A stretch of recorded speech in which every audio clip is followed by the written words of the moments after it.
of Uttar Pradesh, Srimati Anandiben Patel ji, Minister for Medical Education, Finance and Parliamentary Affairs, Sri Suresh Kumar Khanna ji, Minister of State for Medical Education, Finance and Technical Education, Sri Sandeep Kumar Singh ji, Chief Secretary of Government of Uttar Pradesh and President SGPGI, Sri Rajendra Kumar Tiwari ji, Director SGPGI, Professor R.K. Dhiman ji, graduating students, faculty members, ladies and gentlemen. I am delighted to be here at the 26th convocation of the Sanjay Gandhi Postgraduate Institute of Medical Sciences. My heartiest congratulations to all who have been awarded degrees today, especially the lady doctors. My special appreciation for the medal winners.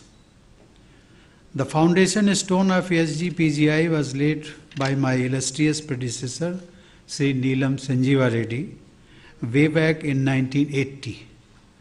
Though not in this place, but in a park of the prestigious King George Medical College, located in the heart of Lucknow city.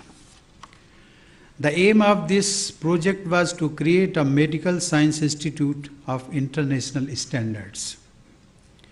Its site, chosen after 3 years of deliberations, was far from the city limits of Lucknow back then. Its benefit was the large space for the campus. I very well recall that with the excellent landscaping and state-of-the-art facilities for patients, this institute in its initial stage attracted attention. In subsequent decades, as the city expanded, the distance that seemed long in the 80s is now next door within the municipal limits of the city. As you all know, buildings and facilities alone do not make a world-class institute. The reality is that your predecessors, who included many eminent personalities in the field of medical science, toiled day and night to make it a premier institute, not only in India but in the world. They fought hard against many odds to bring glory to this institute, which has emerged as a pioneer in super specialty healthcare and medical research. Thanks to them, the institute established several benchmarks right in 1988, when it started patient care and academic work. It had some of the best experts in nephrology, urology, neurology, and psychiatry in its faculty. People of not only Uttar Pradesh but also from neighboring areas no longer had to go to New Delhi or Mumbai for specialized care. This institute offered dialysis facilities and kidney transplants when such services were rare outside the 2 metro cities. Above all, it made top-class facilities available and affordable for the less privileged. Ladies and gentlemen, in less than 4 decades, your institute has lived up to its motto. It says, unquote, research enhances vitality of teaching, teaching lifts the standards of service, and service opens new avenues of investigation, unquote. You have excelled, raised the teaching standards, explored new avenues in research and carried out breakthrough research in medical science. I am told that this institute holds 5th spot in the medical category in the country in the recent NIRF ranking. I congratulate all members of the institute family, both past and present, whose commitment and hard work is behind this phenomenal success. I also find it especially noteworthy that the institute has shown immense commitment towards the national and state organ transplant program. You have contributed greatly in raising awareness for a cause that has been saving numerous lives. Ladies and gentlemen, the world continues to grapple with the pandemic. In our fight against the coronavirus, medical institutions like yours have worked relentlessly. The government of Uttar Pradesh too has supported and created facilities like the Rajdhani Corona Hospital for dedicated care of COVID-19 patients. I am told that the laboratory in your institute tested samples from more than 30 districts of Uttar Pradesh, and it has carried out about 20 lakh RT-PCR tests by now.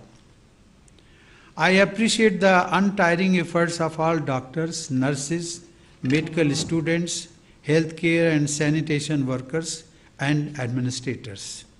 You have risen to the challenges and selflessly served fellow citizens. You risked your life. Some of your fellow Corona warriors also sacrificed their lives. The entire nation is grateful to you for your dedication. The battle against COVID-19 is far from over. We must remain on guard against any laxity. Masks and social distance are our first line of defense, and the vaccine is the best possible protection offered by science. True to the vision of Atmanirbhar Bharat, our scientists have produced made in India vaccines. With the collective efforts of our doctors, healthcare workers, and administrators, the nation has been conducting the world's largest vaccination drive. We have made incredible progress with more than 61 crore citizens successfully vaccinated across the country. In Uttar Pradesh, the most populous state of the country, nearly 6 crore 70 lakh people have been vaccinated so far. I appreciate the efforts of all those who are contributing to this great mission. We are making progress on vaccination, but our work is far from over. We have a long way to go, and we cannot rest till every eligible individual is vaccinated. I urge you to keep contributing to raise awareness about vaccination. Ladies and gentlemen, the pandemic has underlined the importance of healthcare in the most unprecedented way. How can we fulfill the healthcare requirements of all citizens, including the less privileged and those living in interior areas? The use of the latest technologies and especially telemedicine will go a long way in addressing the health challenges before us. I understand your institute was a pioneer in telemedicine and continues to lead the field. Ladies and gentlemen, your institute has earned respect for pursuing excellence not only in medical research but also for giving top-class tertiary health care to patients. I think now the time has come for all of you to expand your influence all over the state and handhold medical colleges and hospitals which lag behind in specialized medical care. I am told that the Chief Minister has announced setting up of medical college and associated hospitals in every district.